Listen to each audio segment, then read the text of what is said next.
Hi welcome to my YouTube channel Kalyani kitchen కడపరుచులు. ఈరోజు ఈ వీడియోలో టమోటా సార్వా చూపించబోతున్నాను. ఇది ఇడ్లీకైనా, దోసకైనా, పూరీకైనా, బిర్యానీకైనా వేసుకొని తింటే చాలా బాగుంటుంది. అంత పర్ఫెక్ట్గా టేస్టీగా అయితే చూపించబోతున్నాను ఈ వీడియోలో. మరి టమోటా సార్వా మా వదిన ఎలా చేస్తుంది ఈ వీడియోలో చూపించేస్తున్నాను.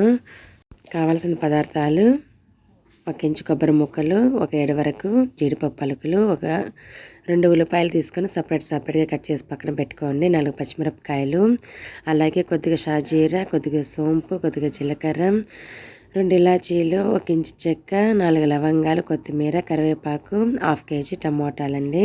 టేస్ట్కి సరిపడా సాల్ట్. స్టవ్ వెలిగించి కడాయి పెట్టుకోవాలి. మనము ఒక 3 టేబుల్ స్పూన్స్ ఆయిల్ అయితే వేసుకొని అందులో ఒక ఉల్లిపాయను కట్ చేసుకుని పక్కన పెట్టుకున్నాం కదా, అవి అయితే వేయించుకోవాలి. ఇవి మసాలా పేస్ట్ చేసుకోవాల్సి వస్తుందండి, అందుకే డివైడ్ చేయాలి. ఒక 2 ఉల్లిపాయలని, ఒక ఉల్లిపాయని కట్ చేసి వేస్తుంది మా వదిన. అలాగే ఒక 4 పచ్చిమిరపకాయ చీలికలు వేసేసి ఇలా వేయించుకోవాలి. తర్వాత జీడిపప్పు కూడా వేసుకోవాలి. జీడిపప్పు వేయడం వల్ల మంచికి టేస్ట్, చిక్కదనం వస్తుందండి మన టమోటా సార్వాకి. ఇవన్నీ లో టు మీడియం ఫ్లేమ్లో మనం ఫ్రై చేసుకోవాలి. తర్వాత కొబ్బరి ముక్కలు కూడా ఇవేమీ ఎక్కువ వేయించుకోవాల్సిన అవసరం లేదు. లైట్గా కొబ్బరి ముక్కలు వేడెక్కితే సరిపోతుంది. అలాగే సోంపు, షాజీరా, కొద్దిగా జీలకర్ర అంతా కొద్దిగానే తీసుకోండి. 1/2 కేజీ టమోటాలే కదా తీసుకునేది. ఎక్కువగా వేసుకున్నా కూడా స్పైసీస్ అంతగా బాగుండదు. కూరకు తగినట్టు వేసుకుంటే చాలా బాగుంటుంది. అది ఏ కూరైనా కూడా. ఇవన్నీ వేసేసి ఇవి కూడా కొద్దిగా వేడెక్కేంత వరకు అయితే వేయించుకోవాల్సి వస్తుంది. ఇలా మసాలాలన్నీ వేసి ఫ్రెష్గా అప్పటికప్పుడు మసాలాలని తయారు చేసుకొని వేసుకుంటే ఏ కూరైనా కూడా చాలా బాగా వస్తుంది. చూస్తున్నారు కదా, కలర్ చేంజ్ అయ్యాయి మనకి. ఈ ఆనియన్, స్పైసెస్ మొత్తం బాగా వేగిపోయాయి కదా.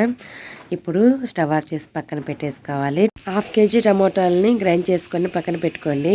తర్వాత వేయించి చల్లార్చి పెట్టుకున్న ఈ మసాలాను కూడా గ్రైండ్ చేసుకోవాలి. ఒక పాత్ర పెట్టేసుకొని మనం ఎందులో అయితే టమోటా సార్వా చేసుకోవాలనుకున్నామో ఆ పాత్ర పెట్టేసుకొని కొద్దిగా పెద్దదిగానే పెట్టేసుకోండి. మనకి ఫ్రీగా ఉడికితే చాలా బాగుంటుంది, విరికిరిగ్గా లేకుండా. పాత్ర హీట్ ఎక్కిన తర్వాత 9 టేబుల్ స్పూన్స్ ఆయిల్ అయితే వేసింది మా వదిన. ఆయిల్ వేడెక్కిన తర్వాత కొద్దిగా ఆవాలు, జీలకర్ర వేసేసి వేగిన తర్వాత ఉల్లిపాయ ముక్కలు కూడా వేసేసుకోవాలి.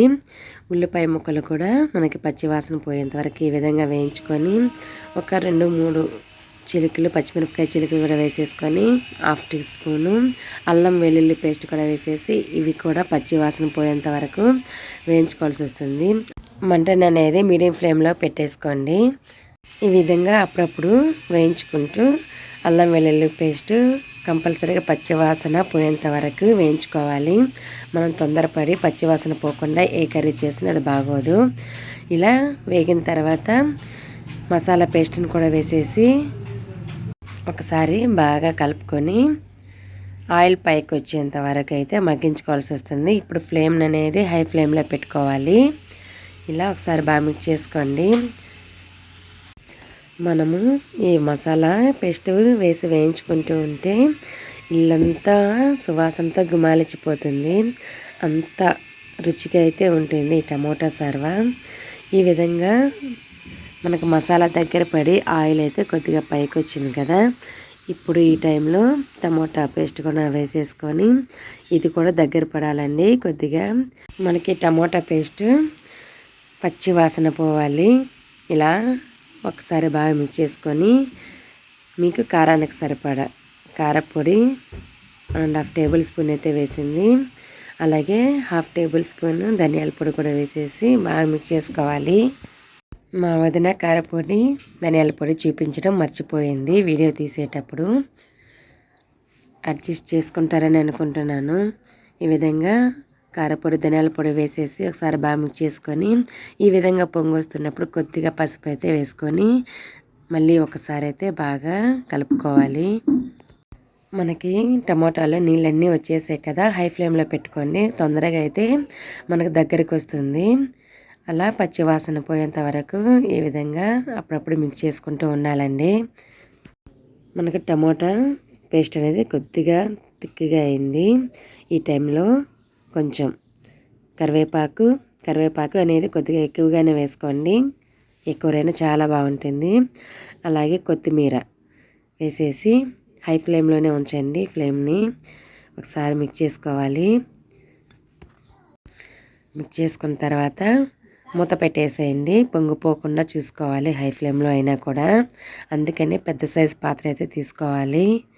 ఇలా మూత పెట్టేసి ఒక 3 to 4 minutes ఉడికించుకొని మూత తీసైతే మళ్ళీ ఒకసారి మిక్స్ చేసి చూపిస్తుంది మా వదిన.